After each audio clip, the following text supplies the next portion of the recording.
बच्चों जिस एडजस्टमेंट की हम बात करने जा रहे हैं हम ये बहुत इंपॉर्टेंट एडजस्टमेंट है। इसका नाम है बैड डेट्स।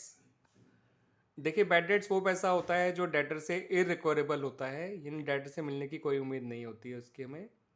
हम मान चुके होते हैं कि पैसा डूब गया है, that is called bad debts. तो बिजनेस के लिए लॉस की तरह होता है। अब बैड डेट्स के बारे में एक बात ध्यान रखिएगा बच्चों कि अगर बैड डेट्स आपका ऑलरेडी ट्रायल बैलेंस के अंदर दे रखा है तब वो केवल और केवल प्रॉफिट एंड लॉस अकाउंट में डेबिट साइड शो किया जाएगा। क्लियर बच्चों? तब उसको हम बैलेंस शीट में नहीं शो करेंगे, यानी as a deduction from debtors show नहीं करेंगे अगर आपका बैड डेट्स ट्रायल बैलेंस के अंदर ही गिवन होता है। उसे हम ओल्ड बैड डेट्स कहते हैं आमतौर पे।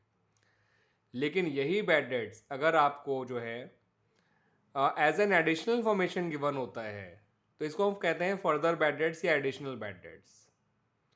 अब इसके दो ट्रीटमेंट किए जाएंगे क्योंकि अब ये एडजस्टमेंट बन गई है। ट्रायल बैलेंस के अंदर दी हुई चीज़ एडजस्टमेंट नहीं ट्रीट की जाती है। तो अब क्योंकि ये ट्रायल बैलेंस के बाहर दे रखा होता है तो इसको हम जो है एज एन एडजस्टमेंट ट्रीट करते हैं और दो जगह शो करते हैं। पहला हम शो करते हैं इसको प्रॉफिट एंड लॉस अकाउंट की डेबिट साइड में, और अगर हमें कोई बैड डेट्स पहले से दे रखे हैं ट्रायल बैलेंस वाले तो ट्रायल बैलेंस वाले बैड डेट्स के अंदर ही इसको जो है मतलब उस वाले बैड डेट्स में इसको ऐड कर दिया जाता है।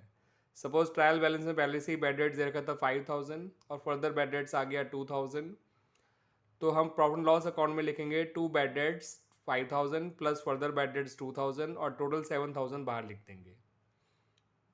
ठीक है। अब क्योंकि ट्रायल बैलेंस वाले बैड डेट्स तो केवल प्रॉफिट एंड लॉस अकाउंट में ही आने हैं, उसको आप डेटर में से डिडक्ट मत करिएगा, मगर ये जो फर्दर बैड डेट्स हैं इनको बैलेंस शीट की एसेट साइड में जाकर डेटर में से डिडक्ट भी करिएगा। क्लियर बच्चों? तो ये जो फर्दर बैड डेट्स होते हैं ये प्रॉफिट एंड लॉस अकाउंट के डेबिट साइड में भी आते हैं। इनको हम उन बैड डेट्स में ऐड कर देते हैं जो पहले से ही ट्रायल बैलेंस में दे रखे थे और जिनको अब प्रॉफिट एंड लॉस अकाउंट में डेबिट साइड लिखा जा रहा है। फॉर एग्जाम्पल वो थे 5000, फर्दर बैड डेट्स है 2000, तो to bad debts 5000 plus further bad debts 2000 और 7000 आपका अमाउंट कॉलम में आ गया। सपोज बैलेंस शीट में डेटर्स थे 50,000, तो बैलेंस शीट के जो डेटर्स हैं उसमें से जो 50,000 में से आप केवल 2,000 को माइनस करिएगा, 5,000 को माइनस मत करिएगा, यानी केवल 2000 जो फर्दर बैड डेट्स हैं।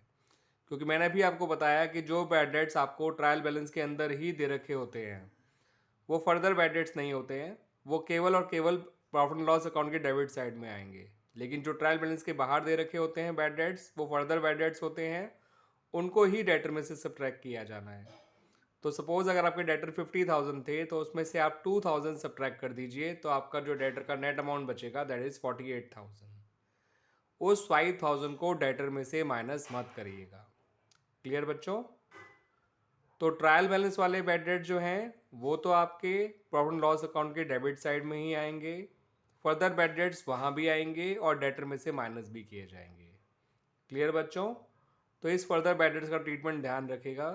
ये बिजनेस के लिए लॉस होता है और losses profit and loss account में डेबिट ही किए जाते हैं, just like expenses, just like indirect expenses.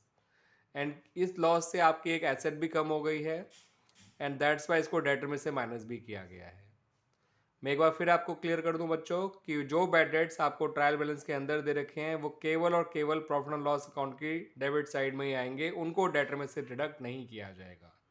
जैसे कि मैंने अपने एग्जांपल में 5000 लिया था तो 5000 को मैंने केवल प्रॉफिट एंड लॉस अकाउंट के डेबिट साइड में लिखा, मैंने उसको जो है डेटर में से डिडक्ट नहीं किया।